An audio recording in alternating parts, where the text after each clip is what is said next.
On a été soumis à des vents lors de Irma et Maria beaucoup plus conséquents que ceux qui sont testés aujourd'hui. Et donc une révision des normes est en train d'être établie. Toutes les menuiseries sont éprouvées à partir de tests AEV. On teste les menuiseries sur l'air, l'eau et le vent. On va tester la perméabilité à l'air d'une menuiserie, l'étanchéité à l'eau et la résistance au vent. Donc là, vous avez un coulissant anticyclonique.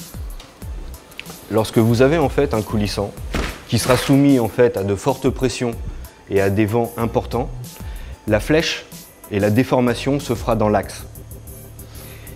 Ici, sur les côtés, on peut rester en fait sur un montant simple qui lui sera en fait en accrochage. Par contre, au milieu, pour pouvoir le rendre anticyclonique et le faire résister à des vents à 300 km/h, on va mettre des montants renforcés en forme d'ogive qui vont permettre en fait d'obtenir une résistance au niveau de l'axe du coulissant. Ce qui fait qu'à ce niveau-là, on va renforcer en fait la déformation, le risque de déformation.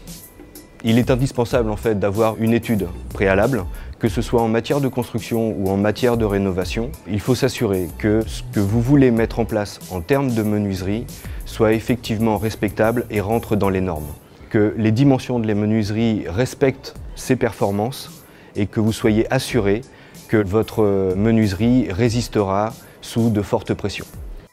Nous allons obligatoirement faire évoluer nos produits dans ce sens, que ce soit en fait également avec nos fournisseurs, parce qu'on ne peut pas aujourd'hui continuer à poser et à mettre en place en fait des menuiseries dont on sait qu'elles ne résisteront pas à un cyclone majeur.